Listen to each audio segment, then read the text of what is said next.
to you problem this one, triple integration dx dy dz over root 1 minus x square minus y square minus z square. Suppose this one given to you, okay, and you have to evaluate this one, okay, and here given condition this one. This means what? इसका मतलब क्या है? इसका मतलब है कि आपको given है एक स्फीयर, है ना, जिसका सेंटर पॉइंट क्या है 0 0, और ये आपको क्या बताता है? उसका रेडियस बताता है, ओके। तो रेडियस कितना है? 1, ओके। तो जब आपके पास में जब भी प्रॉब्लम में x square y square z square है, तो यहाँ पे थोड़ा सा रफ मैं आपको बता रही हूँ, रफ, ओके।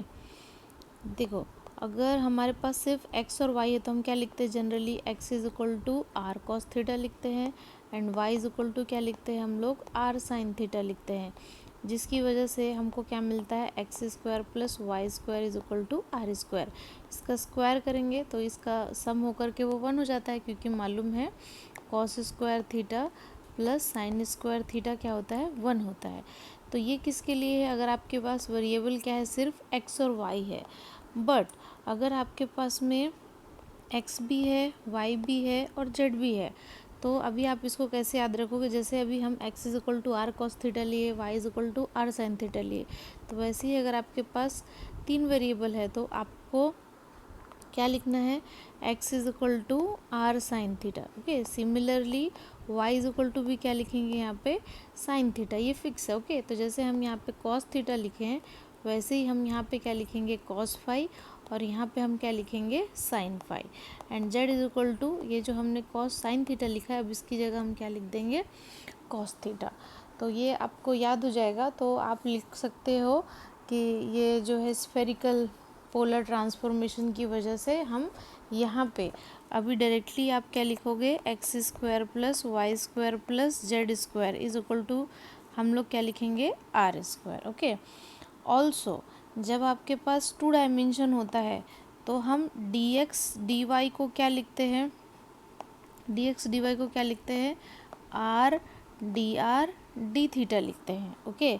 जब हमारे पास में सिर्फ वेरिएबल क्या है? एक्स एंड वाई है तो की केस में। लेकिन जैसे ही ये हमारा क्या हो जाता है? 3 डायमेंशन है, तो हम क्या करते हैं? D x d y d z को, देखो इसमें सिर्फ आपको क्या करना है? आर साइन थीटा और ऐड करना है। तो जब आप इसमें आर साइन थीटा ऐड करोगे तो क्या बन जाएगा? ये r square sine theta d r d theta and then d phi, okay. तो दिस इज, सो आपको d x d y d z की जगह ये रिप्लेस करना है। तो ये रफ था। अभी देखो हमको ये इवेल्युएट करना था, तो डायरेक्टली अभी आप क्या लिखोगे यहाँ पे? ट्रिपल इंटीग्रेशन, और जो मैंने बोला था अभी आप इसको रिप्लेस कर दोगे किससे?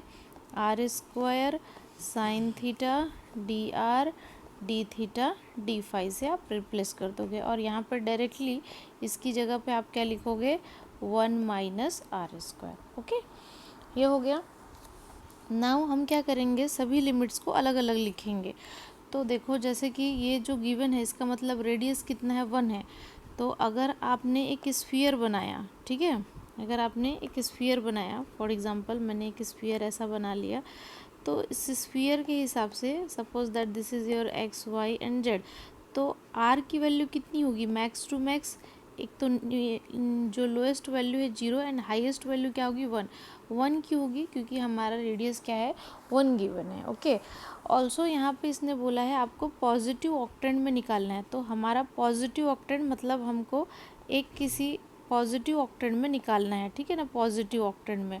तो पॉजिटिव ऑक्टेंट में जो वैल्यू है ना, जो पॉजिटिव ऑक्टेंट होगा उसमें वैल्यू एंगल की कितनी होगी? पॉजिटिव में रेडियस तो कितना होगा? 0 to 1 होगा, और एंगल कितना होगा? 0 से लेके π/2 तक ही हो सकता है, उससे ज़्यादा नहीं हो सकता, ओके। क्योंकि हमको किस में बोला गया है फाइंड आउट करने के लिए? पॉजिटिव ऑक्टेंट में। तो आप डायरेक्टली यहाँ पे आर की लिमिट क्या लगाओगे? 0 to 1, थीटा की वैल्यू लिखेंगे 0 to π/2, इसी तरीके से फाई की वैल्यू लिखेंगे 0 to π/2, that's it, okay. Now अब इसको हम क्या करेंगे? जब भी पिछली बार जो हमने प्रॉब्लम सॉल्व किया था उसमें एक्स वाई लिखा हुआ था, बट इसमें क्या है, कांस्टेंट लिमिट है। क्यों? क्योंकि यहाँ पे 0 0 0 से भी है, 1 π/2 π/2 कांस्टेंट है। तो इस केस में क्या करना चाहिए, सभी को अलग अलग कर देना चाहिए। ओके, तो जो फाई की लिमिट है वो कितनी है, 0 to π/2, तो यहाँ पे ये फाई वाला आ गया। ओके, है ना। इसी तरीके से थीटा वाला क्या है, थीटा वाला टर्म कौन कौन सा है, देखो ये साइन थीटा है और ये डी थीटा है, तो आप यहाँ पे लिख दो sign theta D theta. Limit कितनी हो जाएगी, 0 to π/2। इसी तरीके से आर वाला कितना है, इतना बचा हुआ है आर वाला, तो हम यहाँ पे लिखेंगे r square 1 minus r square, और ये हो गया डी आर। आर की वैल्यू कितनी है, 0 to 1। अब हम पैरेलली तीनों को सॉल्व करेंगे। तो ऑलरेडी पता है जब डी एक्स का इंटीग्रेशन करते हो तो आप क्या लिखते हो, एक्स ही तो लिखते हो। तो डी फाई का सिंपली क्या हो जाएगा, फाई। लिमिट यहाँ कितना आ जाएगा, 0 to π/2। इसी तरीके से साइन थीटा का क्या हो जाता है, साइन थीटा क्या हो जाएगा, इंटीग्रेशन है तो माइनस कॉस थीटा। ओके, इसमें भी क्या हो गया, 0 to π/2। नाउ इम्पॉर्टेंट ये है, तो जब कभी ऐसा हो 1 माइनस ऐसा कुछ हो, तो आपको हमेशा उसमें एज्यूम्सन करना चाहिए। ओके, तो यहाँ पे मान लो कि हमने क्या ले लिया, take r is equal to sine t, क्योंकि थीटा ऑलरेडी है तो हम थीटा नहीं ले सकते। ओके, टी लेंगे, तो यहाँ पर d r is equal to कितना हो जाएगा, cos t d t. Okay, और लिमिट क्या हो जाएगी, जब r का वैल्यू आप 0 रखोगे, ओके, तो आपको क्या मिलेगा, sine t is equal to 0, है ना। तो 0 कब होता है, 0 पे 0 होता है कि नहीं।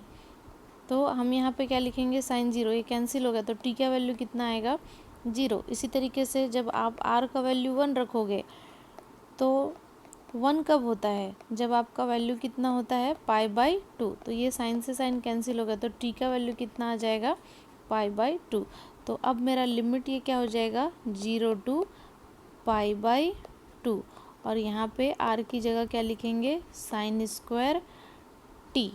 ओके, थोड़ा यहाँ पे स्पेस कम हो गया है, सो दैट इस टर्म को हम यहाँ पे पूरा अच्छी तरीके से लिख लेते हैं। क्या था यहाँ पे, फाई कितना हो गया, 0 to π/2, ये हो गया minus cos theta 0 to π/2। Again ये टर्म को मैंने यहाँ पे रिपीट लिखा है, और ये कितना हो गया, 0 to π/2, ये हो गया साइन स्क्वायर टी, है ना। और ये डी आर की जगह पे क्या आ जाएगा, cos t d T, divided by कितना हो जाएगा, 1 माइनस साइन स्क्वायर टी, क्योंकि हमने ये एज्यूम्शन किया है, तो ये वैल्यू मैंने यहाँ पे पुट कर दिया है। ये देखो, ये इसकी जगह पे। ओके, ये पुट कर दिया। नाउ जब यहाँ अपर लिमिट लगाएंगे तो ये कितना हो जाएगा, π/2 माइनस 0। इसी तरीके से कितना हो जाएगा, माइनस कॉस π/2। जब लोअर लिमिट लगाते तो नेगेटिव, तो ये ऑलरेडी नेगेटिव था तो ये पॉजिटिव हो गया, 0। ओके, नाउ अब इसको सिंप्लीफाई करेंगे। ओके, तो ये कितना हो गया, यहाँ पे sine square T cos t d T. 1 minus sine square क्या होता है, कॉस स्क्वायर होगा, है ना। ओवर रूट क्या आएगा, कॉस स्क्वायर टी, और यहाँ पे हमारे पास में π/2 सिर्फ लिखेंगे। कॉस π/2 क्या होता है, 0। सो कॉस 0 की वैल्यू कितनी होती है, 1। नाउ यहाँ पे फिर से ये हम लिखेंगे, ये हो गया यहाँ पे sine square T cos t d T. ये क्या है, स्क्वायर रूट में था तो बाहर क्या आ जाएगा, सिर्फ कॉस टी। ये कॉस टी से कॉस टी कैंसिल हो गया, यहाँ पे इन दोनों के बीच में मल्टीप्लिकेशन है, ये π/2 हो गया। अब यहाँ पे देखो ये लिमिट है, रिडक्शन फार्मूला, मैंने MCQs भी आपको बताया है रिडक्शन का, तो उसके हिसाब से अभी मेरे पास यहाँ पे क्या है, साइन स्क्वायर 2, तो मुझे क्या लिखना पड़ेगा, 2 and 1, है ना। नीचे से स्टार्ट किया 2 1, अब और तो कम नहीं हो सकता, और इवन है इसलिए क्या लगाएंगे, π/2। तो इसका आंसर कितना आ जाएगा, π² 8। This is your answer. Okay.